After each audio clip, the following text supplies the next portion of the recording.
क्रोधी व्यक्ति का जीवन बदल देगी गौतम बुद्ध की ये कथा।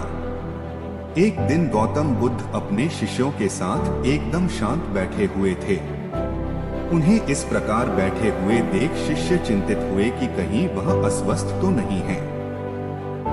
एक शिष्य ने उनसे पूछा कि आज वह मौन क्यों बैठे हैं, क्या शिष्यों से कोई गलती हो गई है। इसी बीच एक अन्य शिष्य ने पूछा कि क्या वह अस्वस्थ हैं, पर बुद्ध मौन रहे। तभी कुछ दूर खड़ा व्यक्ति जोर से चिल्लाया, आज मुझे सभा में बैठने की अनुमति क्यों नहीं दी गई है। बुद्ध आंखें बंद करके ध्यान मग्न हो गए। वह व्यक्ति फिर से चिल्लाया, मुझे प्रवेश की अनुमति क्यों नहीं मिली।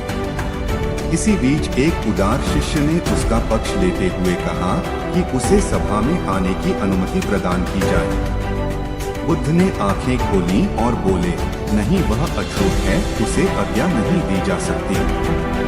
यह सुनकर शिष्यों को बड़ा आश्चर्य हुआ। बुद्ध उनके मन का भाव समझ गए और बोले, हाँ, वह अछूत है। इस पर कई शिष्य बोले, हमारे आश्रम में जात पात का कोई भेद ही नहीं, फिर वह अछूत कैसे हो गया। तब बुद्ध ने समझाया, आज वह क्रोधित होकर आया है। क्रोध से जीवन की एकाग्रता भंग होती है।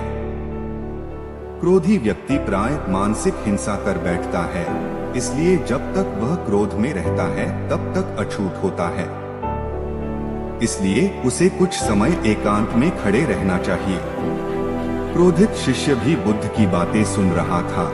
पश्चाताप की अग्नि में तपकर वह समझ चुका था कि अहिंसा ही मनुष्य का महान कर्तव्य व परम धर्म है।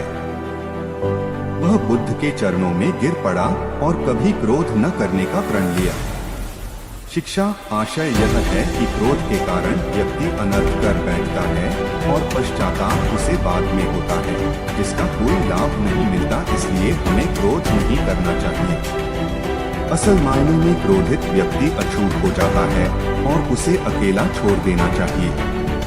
क्रोध करने से तन, मन और धन तीनों की हानि होती है। क्रोध से ज्यादा हानिकारक कोई और वस्तु नहीं है।